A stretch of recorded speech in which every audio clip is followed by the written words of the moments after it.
अस्सलामुअलैकुम क्लास 9 कैसे हैं आप सब। उम्मीद करती हूँ आप सब लोग खैरियत से होंगे। जैसा कि आप जानते हैं कि 7.3 एक्सरसाइज हम कंप्लीट कर चुके हैं। आज हम 7 एक्सरसाइज रिव्यू एक्सरसाइज स्टार्ट करेंगे। रिव्यू एक्सरसाइज 7 का क्वेश्चन नंबर 4 करने जा रहे हैं। क्वेश्चन नंबर 4 बहुत ही आसान है। ये एक्सरसाइज हमने जो 7.1 की उसके क्वेश्चन नंबर 2 से रिलेटेड है। इसका हमने चेक भी करना है। अब यहाँ पर लिखा हुआ है चेक फॉर एक्सट्रेनियस सॉल्यूशन, तो हमने इसका सॉल्यूशन निकालना है और इसे चेक करना है कि वेदर इट इज़ करेक्ट और नॉट। अगर करेक्ट नहीं होता तो हम एम्प्टी सेट लिखते हैं, अगर करेक्ट होता है तो हम जो आंसर है वो लिख देते हैं कर्ली ब्रैकेट्स में और कहते हैं this is the solution set. आज हम क्वेश्चन नंबर 4 का पार्ट 1 और पार्ट 2 करेंगे। इस पार्ट को समझने से पहले, जैसा कि मैंने आपको एक्सरसाइज 7.1 के क्वेश्चन नंबर 2 समझने से पहले एक बताई थी, एक फॉर्मूला बताया था, एक नोट बताया था जो आपने याद रखना है जब आप ये क्वेश्चन सॉल्व कर रहे होंगे। मैं फिर आपको बता देती हूँ, पेज 133 पे अगर आप आए तो यहाँ पर मैंने जब आपको डेफिनेशन बताई तो मैंने आपको बताया था कि यहाँ नोट लिखा हुआ है एक।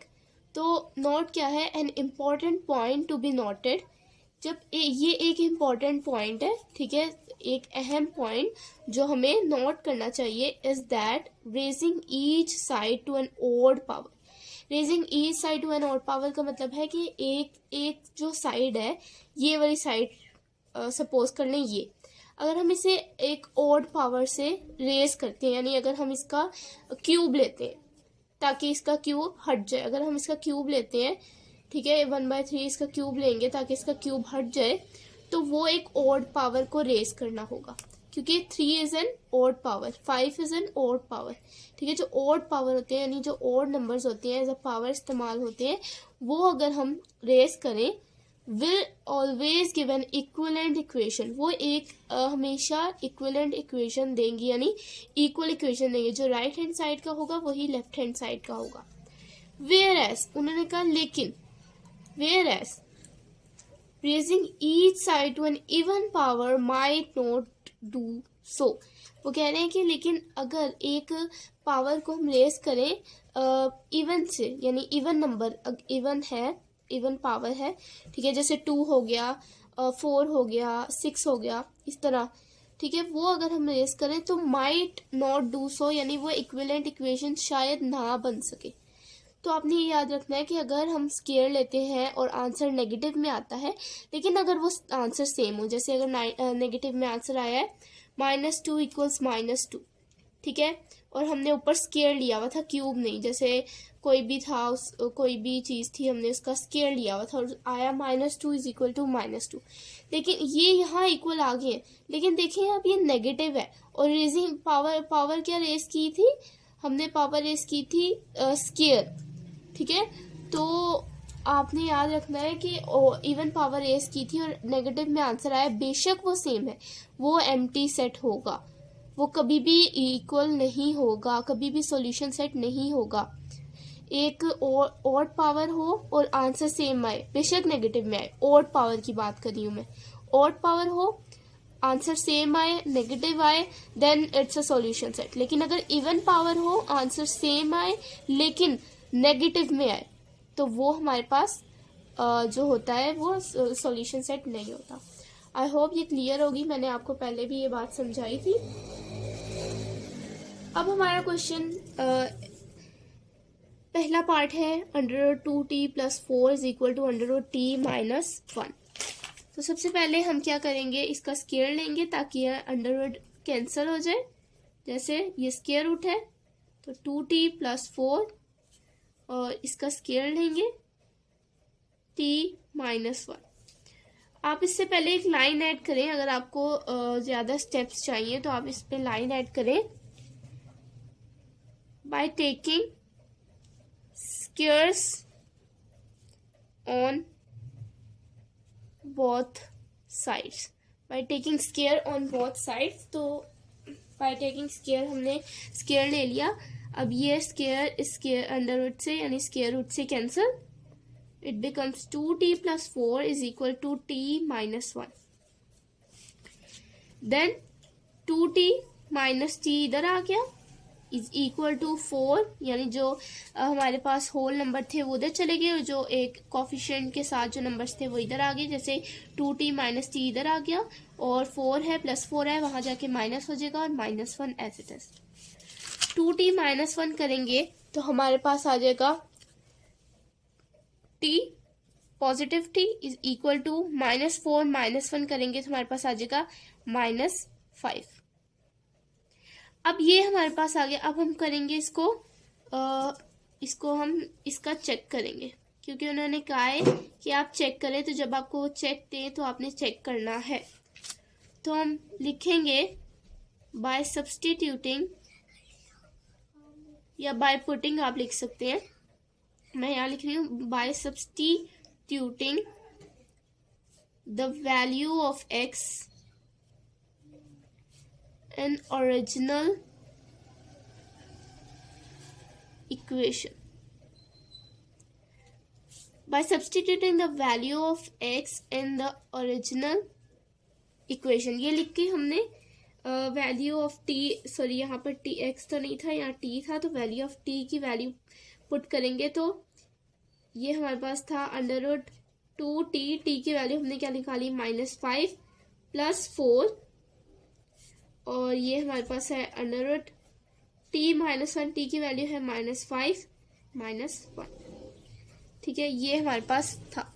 अब हम इसको मजीद सॉल्व करेंगे तो क्या हो जाएगा, यहाँ पर 2 5 10 -10 आ जाएगा, plus minus minus +4 as it is, square root as it is, then square root -5, 5 को हम -5 पंजा आप प्लस कर लें, ये माइनस है तो -1 एज इट इज, मल्टीप्लाई नहीं हो रहे, ये माइनस हो रहे। ठीक है, -1 था तो ये मल्टीप्लाई नहीं हो रहे एज इट इज। ये आ जाएगा हमारे पास -6 √-6 इज इक्वल टू √-6। अब यहाँ पर अगर आप देखें तो वही बात मैंने आपको पहले समझाई थी कि हमने क्या किया, इवन पावर रेस की विच इज 2, और आंसर क्या आया, नेगेटिव में आया। मैंने आपको कहा था कि अगर इवन पावर रेस करें आंसर नेगेटिव में आए, बेशक वो सेम हो, लेकिन वो हमारे पास सॉल्यूशन सेट नहीं होता। तो हम क्या लिखेंगे, एम्प्टी सेट आंसर, बस ये हमारे पास ये। लेकिन आपने करके दिखाना है, क्योंकि ज़्यादातर ये क्वेश्चंस लॉन्ग में आते हैं। कभी अगर आपको शॉर्ट में भी आ जाता है तो आपको 2 नंबर तो वैसे मिल जाएंगे अगर आप चेक नहीं भी करेंगे, लेकिन अगर लॉन्ग में आता है और वो आपसे चेक मांगते हैं, आपको तो पता है कि इसका आंसर नेगेटिव आ गया, अब इसका चेक करने का क्या फ़ायदा, इसने तो एम्प्टी सेट ही आना, लेकिन फिर भी आपने चेक करके इनको दिखाना है कि आंसर जो है वो इस तरह नेगेटिव। अगर आपको फिर भी कोई लाइन लिखनी है तो आप लाइन लिख सकते हैं, जैसे 133 पेज पे अगर आप आए तो यहाँ पर हम लिख सकते हैं raising each side to an even power might not give an equivalent equation. तो ये आप रीजन इसकी लिखें कि raising each power raising each side to an even power might not give an equivalent equation.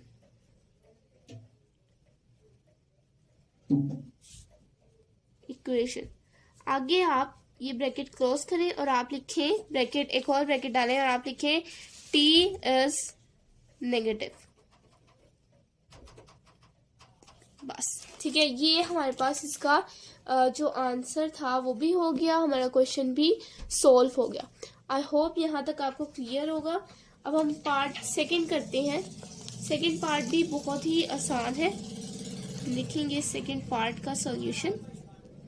जैसे मैं आपको क्वेश्चन कराती हूँ, आप बोर्ड में भी अगर ऐसे ही क्वेश्चन लिखे बगैर सिर्फ सॉल्यूशन लिखे, आप आंसर लिखें तो आपका टाइम वेस्ट नहीं होता, आपका टाइम बच जाता है, आपकी फिर सारे क्वेश्चन अटेम्प्ट हो जाते हैं। तो यहाँ पर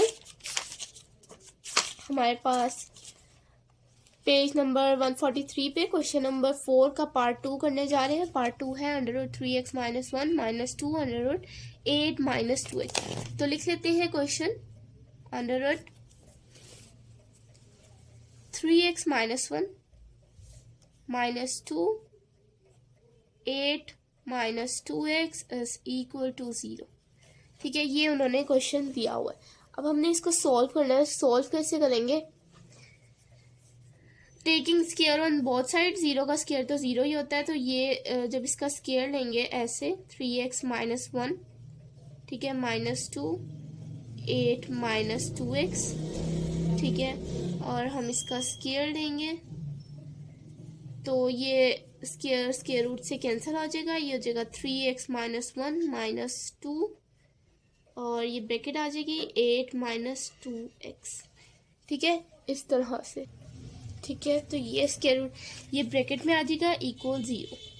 ठीक है, आपके पास एक और मेथड होता है इसको सॉल्व करने का, जो ज़्यादातर स्टूडेंट्स कहते हैं कि ज़्यादा इजी है, तो हम वो मेथड करते हैं। ठीक है, ये अगर आप इस मेथड से करना चाहें तो आप कमेंट बॉक्स में बताएं, तो मैं आपको इस मेथड से भी सिखा दूंगी। अभी हम उस मेथड से करते हैं जो ज़्यादातर स्टूडेंट्स की जो टीचर्स होती हैं, ट्यूटर्स होते हैं, वो उन्हें यही सिखाते हैं। तो ये क्वेश्चन अगले पेज पे शिफ्ट करते हैं। यहाँ पर हमने क्वेश्चन लिख लिए, तो यहाँ पर हम पहले इसको इधर ले जाएंगे। अगर आपने पॉजिटिव करना है तो ये हो जाएगा 3x - 1 इज इक्वल टू +2 हो जाएगा ये, और जो अंदर वैल्यूज हैं वो सेम रहेंगी। अंदर जो वैल्यूज हैं वो हमारे पास चेंज नहीं होंगी, क्योंकि हम सिर्फ 2 को शिफ्ट किया, तो 2 के साथ जो वैल्यूज हैं वो चेंज नहीं होगी, बल्कि जो 2 है हमारा वो चेंज हो जाएगा। 2 के जो साइन है वो हमारे पास चेंज हो जाएगा। 2 का साइन चेंज होके हमने यहाँ क्या लिख दिया, +2। ठीक है, तो +2। उसके बाद आगे सॉल्व करें इसको, तो taking squares on both side पे स्क्वायर लेंगे तो √3x - 1 का square is equal to 2 √8 - 2x का होल स्क्वायर। ये स्क्वायर रूट से कैंसिल, ये हो जाएगा 3x - 1, 2 2 ज़ा 4 होता है, ये 4, और ये स्क्वायर रूट से कैंसिल, तो 8 - 2x ब्रैकेट में आ गया। अब 3x - 1 एज इट इज रहेगा। 4 8 ज़ा 32 एंड 4 2 ज़ा 8, तो 8x। अब जो x वाली वैल्यूज हैं वो हम एक तरफ ले आते हैं, और जो बाकी हमारे होल नंबर वाली वैल्यूज हैं वो एक तरफ। तो 3x + 8x, और ये 32 + 1। 32 + 1 करेंगे तो ये हो जाएगा 33, और ये हमारे पास हो जाएगा 3 में 8 प्लस करेंगे तो हमारे पास आ जाएगा 8 + 3 11x। ठीक है, x इज इक्वल टू 33 डिवाइडेड बाय 11x। वहाँ जाके x इधर ही रहेगा, यहाँ 11 मल्टीप्लाई हो रहा है 33 से, वहाँ जाके डिवाइड हो जाएगा। 11 1 ज़ा 11, 11 3 ज़ा 33, तो x इज इक्वल टू 3। अब हम इसका चेक करेंगे। चेक करने के लिए हमने वही लाइन लिखनी है जो हमने लिखी थी, लिखेंगे हम substituting value of x in the original equation। ठीक है, ये हम लिखेंगे substituting the value of x in the original equation। तो यहाँ पर हमारे पास ओरिजिनल इक्वेशन थी हमारी 3x - 1 - 2 √8 - 2x।